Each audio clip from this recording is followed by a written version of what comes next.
다음 사진을 좀 보시면 놀라실 수도 있습니다. 조심스럽게 공개했는데 서울시에 고발당한 바퍼 목사. 사실 최일도 목사 이분 잘 알려진 분인데 긴 시간 동안 이제 취약계층을 위해서 무료 급식 봉사활동 이런 행사를 했잖아요.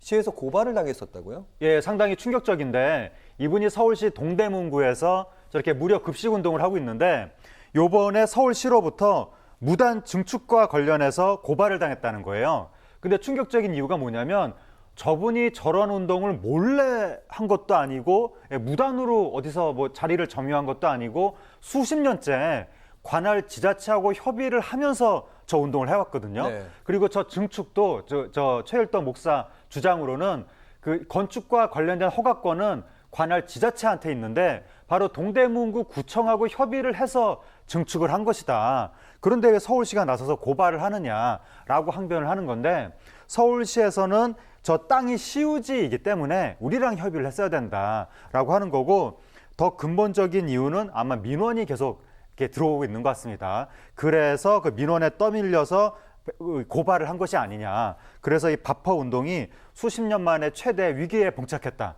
그런 이야기가 나왔습니다. 네, 배고픈 사람은 어디로 가는가 그 자막이 눈에 들어오는데 이 문제 어떻게 해결이 됐습니까? 어떻게 됐습니까? 이게 이제 사회적으로 굉장히 크게 논란이 됐거든요.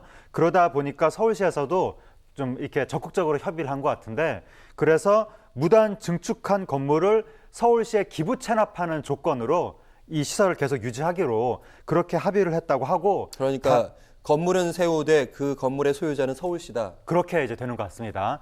그리고 다만 토지 사용 기간에 대해서는 앞으로 협의를 한다고 하는데 그런데 워낙에 여론이 안 좋아져서 서울시가 이제 적극적으로 협의를 나선 것 같으니까 앞으로 남은 협의도 여론의 힘에 의해서 잘 마무리가 될 것으로 추정이 됩니다. 네, 사실은 어떻게 보면 논란이 짧은 시간 동안 일단락이 된 건데요. 아까 지금 민원 얘기하셨는데 주민 민원이 계속해서 제기되는 거고 거기 사실은 재개발을 꿈꾸는 분들도 많으시고 어떻게 보면 재산권은 침해당하는 그 주장도 일리가 있는 부분도 있고요. 민원은 계속될 텐데요. 예, 민원이 이제 계속 나온다고 하는데 일단 그 지역 분들이 노숙인들이 모여서 불안하다. 일종의 혐오 시설이라고 인식하는 측면도 있고 그리고 네티즌들이 의심을 하는 것은 혹시 그 집값 때문에 이런 시설이 있으면 동네 집값이 안 오른다고 생각을 해서 계속 민원을 넣는 것이 아니냐 그런 주장이 나오는데 만약 그게 사실이라면 조금 이제 우리 사회가 너무 삭막한 세태가 드러나는 것이 아닌가